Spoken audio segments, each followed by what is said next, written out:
ಸ್ನೇಹಿತರೆ, ನೀವು ನೋಡ್ತಾ ಇದ್ರೆ L Ramanayak multitech YouTube channel. ಇಂದು ನಾವು ಚಾಣಕ್ಯನ ಮಾಹಿತಿಯನ್ನು ಕಲೆ ಹಾಕ್ತಾ ಇದ್ದೀವಿ. ಚಾಣಕ್ಯ, ಕೌಟಿಲ್ಯ, ವಿಷ್ಣುಗುಪ್ತ ಎಂಬ ನಾನಾ ಹೆಸರುಗಳಿಂದ ಕರೆಯಲ್ಪಡುವ ಚಾಣಕ್ಯ ಮಹಾಪ್ರತಿಭಾವಂತ, ಪಟ್ಟು ಬಿಡದೆ ಸಾಧಿಸುವ ಸಾಧಕ, ಸಕಲ ಶಾಸ್ತ್ರ ಪಾರಂಗತ, ಅರ್ಥಶಾಸ್ತ್ರ ಪ್ರವೀಣ, ರಾಜನೀತಿ ಸೂಚಕ, ಸಾಮ, ದಾನ, ಭೇದ, ದಂಡ ಎಂಬ ಚತುರೋಪಾಯದ ರೂವಾರಿ, ಇಟ್ಟ ಗುರಿ ಮಾಡಿದ ಅಂದಾಜು ಎಂದೂ ತಪ್ಪುತ್ತಿರಲಿಲ್ಲ. ಮಹಾತ್ಯಾಗಿ, ಮಹಾನ್ ತಪಸ್ವಿ, ಹೊರನೋಟಕ್ಕೆ ತುಂಬಾ ಕಠಿಣ ಸ್ವಭಾವಿ, ಆದರೆ ಲೋಕಾನುಭವಿ, ಶತ್ರು ಸಂಹಾರಿ, ರಾಜತಾಂತ್ರಿಕ ಅನುಭವಿ ಉಳ್ಳವರು ಚಾಣಕ್ಯ. ಚಾಣಕ್ಯನು ಚಣಕ ಎಂಬ ಗ್ರಾಮದಲ್ಲಿ ಹುಟ್ಟಿದ. ಈತನ ತಂದೆಯ ಹೆಸರು ಕೂಡ ಚಣಕ, ಹಾಗಾಗಿ ಈತನನ್ನು ಚಾಣಕ್ಯ ಎಂದು ಹೆಸರು ಬಂತು. ಇವನ ತಂದೆ ತಾಯಿ ವಿಷ್ಣುವಿನ ಆರಾಧಕರಾಗಿದ್ದರು.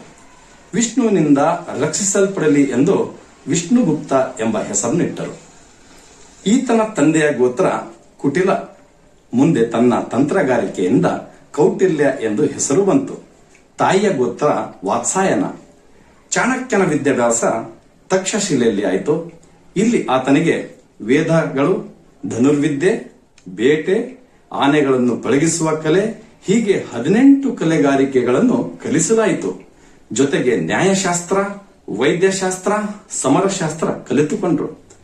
ಚಾಣಕ್ಯ ಕ್ರೂರರಾದ ನಂದರ ಆಳ್ವಿಕೆ ಕೊನೆಗಾಣಿಸಲು ಒಂದು ಘಟನೆ ಕಾರಣವಾಯಿತು ಸ್ನೇಹಿತರೆ. ಸುಂದರ ನಂದರ ಕೊನೆಯ ದೊರೆ ಧನನಂದನಿಂದ ಭೋಜನಕ್ಕಾಗಿ ಈತನಿಗೆ ಆಹ್ವಾನ ಮಾಡಲಾಗುತ್ತದೆ. ಆದರೆ ಇಲ್ಲಿ ಚಾಣಕ್ಯನಿಗೆ ತುಂಬಾ ಅಪಮಾನವಾಗುತ್ತದೆ. ಇದರಿಂದ ಮನನೊಂದ ಚಾಣಕ್ಯನು, ಎಲೈ ಧನನಂದರೆ, ನನ್ನನ್ನು ಕರೆಯಿಸಿ ಅಪಮಾನ ಮಾಡಿದ್ದಕ್ಕೆ ನಿನ್ನನ್ನು ಸಿಂಹಾಸನದಿಂದ ಇಳಿಸುವವರೆಗೆ ನನ್ನ ಶಿಕೆಯನ್ನು ಕಟ್ಟುವುದಿಲ್ಲವೆಂದು ಪ್ರತಿಜ್ಞೆ ಮಾಡಿ ಹೊರಟರು ಸ್ನೇಹಿತರೆ. ಮುಂದೆ ನವಿಲು ಸಾಕುವ ಮೌರ್ಯ ಅಥವಾ ಮೌರ್ಯನೆಂಬ ಹೀನ ಕುಲದ ಚಂದ್ರಗುಪ್ತ ಮೌರ್ಯನನ್ನು ಮಗಧ ಸಿಂಹಾಸನವೇರಿಸಿ ರಾಜ್ಯನನ್ನಾಗಿ ಆಳ್ವಿಕೆ ಮಾಡಲು ಪ್ರೇರೇಪಿಸುತ್ತಾರೆ. ಗ್ರೀಕರನ್ನು ಬಡಿದೋಡಿಸಿ ಇಡೀ ದೇಶವನ್ನು ಒಂದು ರಾಷ್ಟ್ರವನ್ನಾಗಿ ಒಗ್ಗೂಡಿಸಲು ಶ್ರಮಿಸಿದ್ದು ಚಾಣಕ್ಯ. ಚಂದ್ರಗುಪ್ತನಿಗೆ ಮಂತ್ರಿಯಾಗಿ, ಸಲಹೆಗಾರನಾಗಿ, ಪ್ರಾಧ್ಯಾಪಕನಾಗಿ ಮುಂದುವರೆದನು. ಚಾಣಕ್ಯನ ಇನ್ನೊಂದು ಅಮೂಲ್ಯ ಕೊಡುಗೆ ಎಂದರೆ ಅವನ ಕೃತಿಗಳು, ಅರ್ಥಶಾಸ್ತ್ರ ಮತ್ತು ನೀತಿಯುಕ್ತ ಸುಭಾಷಿತ ಗ್ರಂಥಗಳು. ಅರ್ಥಶಾಸ್ತ್ರವು ಆರ್ಥಿಕ, ಸಾಮಾಜಿಕ ವಿಚಾರಗಳು ಹಾಗೂ ರಾಜ್ಯಾಡಳಿತದ ಬಗ್ಗೆ ಬೆಳಕು ಚೆಲ್ಲುವ ಅಮರ ವಿಶ್ವಕೋಶವಾಗಿದೆ.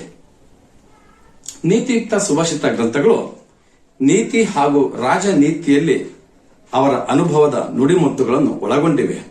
ಅರ್ಥಶಾಸ್ತ್ರ ಗ್ರಂಥವು ಇಂಗ್ಲಿಷ್, ಫ್ರೆಂಚ್, ಜರ್ಮನ್ ಹೀಗೆ ಹಲವಾರು ಭಾಷೆಗಳಿಗೆ ಅನುವಾದಗೊಂಡಿದೆ. ಸ್ನೇಹಿತರೆ, ಇನ್ನು ಮುಂದೆ ತಾವು ಲಘು ಚಾಣಕ್ಯ ನೀತಿ, ವೃದ್ಧ ಚಾಣಕ್ಯ ನೀತಿ 1 ಮತ್ತು 2, ಚಾಣಕ್ಯ ಸಾರ ಸಂಗ್ರಹ, ಚಾಣಕ್ಯ ರಾಜನೀತಿ ಶಾಸ್ತ್ರ, ಚಾಣಕ್ಯ ನೀತಿ ಶಾಸ್ತ್ರ ಹಾಗೂ ಚಾಣಕ್ಯ ನೀತಿ ಸೂತ್ರ ಎಂಬ 7 ಗ್ರಂಥಗಳ ಉಲ್ಲೇಖಿತ ಮಾಹಿತಿಯನ್ನು ನಿಮ್ಮೊಂದಿಗೆ ಹಂಚಿಕೊಳ್ಳಲಿದ್ದೇನೆ. ದಯವಿಟ್ಟು ನೋಡಿ, ಸಲಹೆ ಸೂಚನೆ ನೀಡಿ ನನಗೆ, ನನ್ನ ಚಾನೆಲ್ಗೆ ತಾವು ಲೈಕ್ ಮತ್ತು ಶೇರ್ ಮಾಡಲು ಈ ಮೂಲಕ ತಮ್ಮಲ್ಲಿ ಕೋರಿಕೊಳ್ಳುತ್ತೇನೆ. ಧನ್ಯವಾದಗಳು.